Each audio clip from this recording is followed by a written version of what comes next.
Doctor صاحب موصوف نے اس خط کی عبارت کی تحقیق میں بڑی عرق ریزی سے کام لیا ہے، دور جدید کے اکتشافات سے بہت کچھ استفادہ کیا ہے اور اس خط کا فوٹو کتاب کے اندر ثبت فرمایا ہے۔ اس خط کا ترجمہ یہ ہے: بسم اللہ الرحمن الرحیم، محمد رسول اللہ کی جانب سے نجاشی عظیم حبشہ کے نام، اس شخص پر سلام جو ہدایت کی پیروی کرے۔ اما بعد، میں تمہاری طرف اللہ کی حمد کرتا ہوں جس کے سوا کوئی معبود نہیں، جو قدوس اور سلام ہے، امن دینے والا محافظ اور نگران ہے، اور میں شہادت دیتا ہوں کہ عیسیٰ ابن مریم اللہ کی روح اور اس کا کلمہ ہے۔ اللہ نے انہیں پاکیزہ اور پاک دامن مریم علیہ السلام کی طرف ڈال دیا، اور اس کی روح اور پھونک سے مریم عیسیٰ علیہ السلام کے لیے حاملہ ہوئیں۔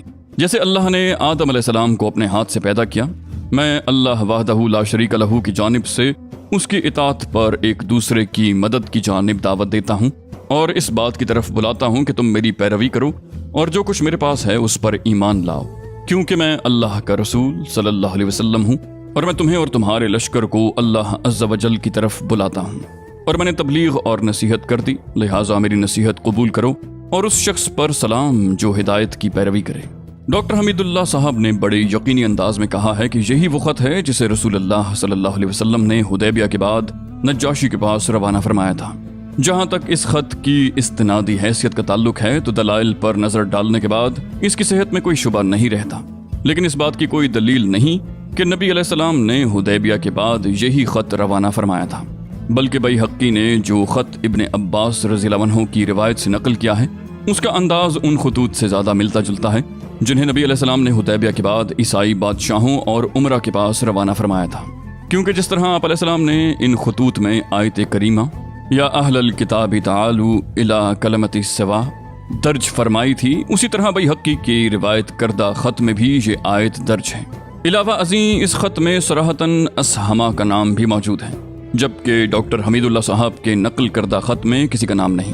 بہرحال جب عمرو بن امیہ تمری رضی اللہ عنہ نے نبی علیہ السلام کا خط نجاشی کے حوالے کیا تو نجاشی نے اسے لے کر آنکھ پر رکھا اور تخت سے زمین پر آیا اور حضرت جعفر بن ابی طالب کے ہاتھ پر اسلام قبول کیا، اور نبی علیہ السلام کی طرف اس بارے میں خط لکھا جو یہ ہے: بسم اللہ الرحمن الرحیم، محمد رسول اللہ کی خدمت میں نجاشی اسہمہ کی طرف سے۔ اے اللہ کے نبی، آپ پر اللہ کی طرف سے سلام اور اس کی رحمت اور برکت ہو، وہ اللہ جس کے سوا کوئی لائق عبادت نہیں۔ اما بعد، اے اللہ کے رسول، مجھے آپ کا گرامی نامہ ملا جس میں آپ نے عیسیٰ علیہ السلام کا معاملہ ذکر کیا ہے۔ خدائے آسمان و زمین کی قسم، آپ نے جو کچھ ذکر فرمایا ہے حضرت عیسیٰ اس سے ایک تنکا بڑھ کر نہ تھے، وہ ویسے ہی ہیں جیسے آپ علیہ السلام نے ذکر فرمایا ہے۔ پھر آپ نے جو کچھ ہمارے پاس بھیجا ہے ہم نے اسے جانا اور آپ کے چچیرے بھائی اور آپ کے صحابہ کی مہمان نوازی کی، اور میں شہادت دیتا ہوں کہ آپ اللہ کے سچے اور پکے رسول ہیں، اور میں نے آپ علیہ السلام سے بیعت کی اور آپ کے چچیرے بھائی سے بیعت کی اور ان کے ہاتھ پر اللہ رب العالمین کے لیے اسلام قبول کیا۔ نبی صلی اللہ علیہ وسلم نے نجاشی سے یہ بھی طلب کیا تھا کہ وہ حضرت جعفر اور دوسرے مہاجرین حبشہ کو روانہ کر دیں، چنانچہ اس نے حضرت عمرو بن امیہ کے ساتھ 2 کشتیوں میں ان کی روانگی کا انتظام کر دیا۔ ایک کشتی کے سوار جس میں حضرت جعفر اور حضرت ابو موسیٰ اشعری اور کچھ دوسرے صحابہ تھے، براہ راست خیبر پہنچ کر خدمت نبوی میں حاضر ہوئے، اور دوسری کشتی کے سوار جن میں زیادہ تر بال بچے تھے سیدھے مدینہ پہنچے۔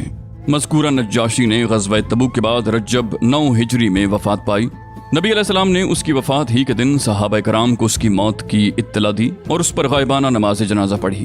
اس کی وفات کے بعد دوسرا بادشاہ اس کا جانشین مقرر ہو کر سریرہ رائے سلطنت ہوا تو نبی علیہ السلام نے اس کے پاس بھی ایک خط روانہ فرمایا، لیکن یہ معلوم نہ ہو سکا کہ اس نے اسلام قبول کیا یا نہیں۔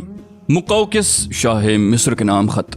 نبی علیہ السلام نے ایک گرامی نامہ جریج بن متی کے نام روانہ فرمایا جس کا لقب مقوقس تھا اور جو مصر اور سکندریہ کا بادشاہ تھا۔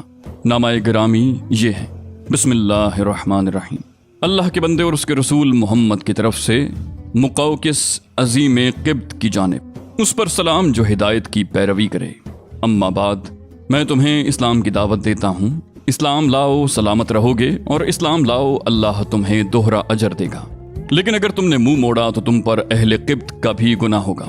اے اہل قبط، ایک ایسی بات کی طرف آؤ جو ہمارے اور تمہارے درمیان برابر ہے کہ ہم اللہ کے سوا کسی کی عبادت نہ کریں اور اس کے ساتھ کسی کو شریک نہ ٹھہرائیں۔ اور ہم میں سے بعض کو اللہ کی بجائے رب نہ بنائیں، بس اگر وہ منہ موڑ دیں تو کہہ دو کہ گواہ رہو ہم مسلمان ہیں۔ اس خط کو پہنچانے کے لیے حضرت حاطب بن ابی بلتع کا انتخاب فرمایا گیا۔ وہ مقوقس کے دربار میں پہنچے تو فرمایا، اس زمین پر تم سے پہلے ایک شخص گزرا ہے جو اپنے آپ کو رب اعلیٰ سمجھتا تھا۔ اللہ نے اسے آخر و اول کے لیے عبرت بنا دیا۔ پہلے تو اس کے ذریعے لوگوں سے انتقام لیا، پھر خود اس کو انتقام کا نشانہ بنایا۔ لہٰذا دوسرے سے عبرت پکڑو، ایسا نہ ہو کہ دوسرے تم سے عبرت پکڑیں۔ مقوقس نے کہا، ہمارا ایک دین ہے جسے ہم چھوڑ نہیں سکتے جب تک کہ اس سے بہتر دین نہ مل جائے۔ حضرت حاتم نے فرمایا، ہم تمہیں اسلام کی دعوت دیتے ہیں جسے اللہ تعالیٰ نے تمام ادیان کے بدلے کافی بنا دیا ہے۔ دیکھو، اس نبی نے لوگوں کو اسلام کی دعوت دی تو اس کے خلاف قریش سب سے زیادہ سخت ثابت ہوئے، یہود نے سب سے بڑھ کر دشمنی کی اور نصارہ سب سے زیادہ قریب رہے۔ میری عمر کی قسم، جس طرح حضرت موسیٰ نے حضرت عیسیٰ کے لیے بشارت دی تھی، اسی طرح حضرت عیسیٰ نے محمد صلی اللہ علیہ وسلم کے لیے بشارت دی ہے، اور ہم تمہیں قرآن مجید کی دعوت اسی طرح دیتے ہیں جیسے تم اہل تورات کو انجیل کی دعوت دیتے ہو۔ جو نبی جس قوم کو پا جاتا ہے وہ قوم اس کی امت ہو جاتی ہے، اور اس پر لازم ہو جاتا ہے کہ وہ اس نبی کی اطاعت کرے، اور تم نے اس نبی کا عہدہ پا لیا ہے۔ اور پھر ہم تمہیں دین مسیح سے روکنے نہیں بلکہ ہم تو اسی کا حکم دیتے ہیں۔ مقوقس نے کہا، میں نے اس نبی کے معاملے پر غور کیا تو میں نے پایا کہ وہ کسی ناپسندیدہ بات کا حکم نہیں دیتے اور کسی پسندیدہ بات سے منع نہیں کرتے۔ وہ نہ گمراہ جادوگر ہیں نہ جھوٹے کاہن، بلکہ میں دیکھتا ہوں کہ ان کے ساتھ نبوت کی یہ نشانی ہے کہ وہ پوشیدہ کو نکالتے اور سرگوشی کی خبر دیتے ہیں۔ میں مزید غور کروں گا۔ مقوقس نے نبی علیہ السلام کا خط لے کر احترام کے ساتھ ہاتھی دانت کی ایک ڈبیا میں رکھ دیا اور مہر لگا کر اپنی ایک لونڈی کے حوالے کر دیا۔ پھر عربی لکھنے والے ایک کاتب کو بلا کر رسول اللہ صلی اللہ علیہ وسلم کی خدمت میں حسب ذیل خط لکھوایا۔ بسم اللہ الرحمن الرحیم۔ محمد بن عبداللہ کے لیے مقوقس عظیم قبط کی طرف سے، آپ پر سلام۔ اما بعد، میں نے آپ کا خط پڑھا اور اس میں آپ علیہ السلام کی ذکر کی ہوئی بات اور دعوت کو سمجھا۔ مجھے معلوم ہے کہ ابھی ایک نبی کی آمد باقی ہے۔ میں سمجھتا تھا کہ وہ شام سے نمودار ہوگا۔ میں نے آپ علیہ السلام کے قاصد کا اعزاز و اکرام کیا۔ آپ علیہ السلام کی خدمت میں 2 لونڈیاں بھیج رہا ہوں جنہیں قبطیوں میں بڑا مرتبہ حاصل ہے، اور کپڑے بھیج رہا ہوں، اور آپ کی سواری کے لیے ایک خچر بھی ہدیہ کر دیا ہے، اور آپ پر سلام۔ مقوقس نے اس پر کوئی اضافہ نہیں کیا اور اسلام نہیں لایا۔ دونوں لونڈیاں ماریا اور سیرین تھیں۔ خچر کا نام دلدل تھا جو حضرت معاویہ کے زمانے تک باقی رہا۔ نبی علیہ السلام نے ماریا رضی اللہ عنہا کو اپنے پاس رکھا، اور ان کے بطن سے نبی علیہ السلام کے صاحبزادے ابراہیم پیدا ہوئے، اور سیرین رضی اللہ عنہا کو حضرت حسان بن ثابت کے حوالے کر دیا۔ شاہ فارس خسرو پرویز کے نام خط۔ نبی صلی اللہ علیہ وآلہ وسلم نے ایک خط بادشاہ فارس کسریٰ کے پاس روانہ کیا جو یہ تھا، بسم اللہ الرحمن الرحیم، محمد رسول اللہ کی طرف سے کسریٰ عظیم فارس کی جانب، اس شخص پر سلام جو ہدایت کی پیروی کرے اور اللہ اور اس کے رسول پر ایمان لائے اور گواہی دے کہ اللہ کے سوا کوئی لائق کی عبادت نہیں، وہ تنہا ہے، اس کا کوئی شریک نہیں، اور محمد صلی اللہ علیہ وسلم اس کے بندے اور رسول ہیں۔ میں تمہیں اللہ کی طرف بلاتا ہوں کیونکہ میں تمام انسانوں کی جانب اللہ کا فرستادہ ہوں، تاکہ جو شخص زندہ ہے اسے انجام بد سے ڈرایا جائے اور کافرین پر حق بات ثابت ہو جائے۔ بس تم اسلام لاؤ، سالم رہو گے، اور اگر اس سے انکار کیا تو تم پر مجوس کا بھی بارے گناہ ہوگا۔ اس خط کو لے جانے کے لیے آپ علیہ السلام نے حضرت عبداللہ بن حذیفہ سہمی کو منتخب فرمایا۔ انہوں نے یہ خط سربراہ بحرین کے حوالے کیا۔ اب یہ معلوم نہیں کہ سربراہ بحرین نے یہ خط اپنے کس آدمی کے ذریعے کسریٰ کے پاس بھیجا یا خود حضرت عبداللہ بن حذیفہ کو روانہ کیا۔ بہرحال جب یہ خط کسریٰ کو پڑھ کر سنایا گیا تو اس نے چاک کر دیا اور نہایت متکبرانہ انداز میں بولا، میری رعایا میں سے ایک حقیر غلام اپنا نام مجھ سے پہلے لکھتا ہے۔ رسول اللہ صلی اللہ علیہ وسلم کو اس واقعے کی جب خبر ہوئی تو آپ علیہ السلام نے فرمایا، اللہ اس کی بادشاہت کو پارا پارا کرے، اور پھر وہی ہوا جو آپ علیہ السلام نے فرمایا تھا۔ چنانچہ اس کے بعد کسریٰ نے اپنے یمن کے گورنر بازان کو لکھا کہ یہ شخص جو حجاز میں ہے، اس کے یہاں اپنے 2 توانا اور مضبوط آدمی بھیج دو کہ وہ اسے میرے پاس حاضر کریں۔ بازان نے اس کی تعمیل کرتے ہوئے 2 آدمی منتخب کیے اور انہیں ایک خط دے کر رسول اللہ صلی اللہ علیہ وسلم کے پاس روانہ کیا، جس میں آپ علیہ السلام کو یہ حکم دیا گیا تھا کہ ان کے ساتھ کسریٰ کے پاس حاضر ہو جائیں۔ جب وہ مدینہ پہنچے اور نبی علیہ السلام کے روبرو حاضر ہوئے تو ایک نے کہا، شہنشاہ کسرا نے شاہ بازان کو ایک مکتوب کے ذریعے حکم دیا ہے کہ وہ آپ علیہ السلام کے پاس ایک آدمی بھیج کر آپ علیہ السلام کو کسرا کے روبرو حاضر کرے، اور بازان نے اس کام کے لیے مجھے آپ کے پاس بھیجا ہے کہ آپ میرے ساتھ چلیں۔ ساتھ ہی دونوں نے دھمکی آمیز باتیں بھی کی۔ آپ علیہ السلام نے انہیں حکم دیا کہ کل ملاقات کریں۔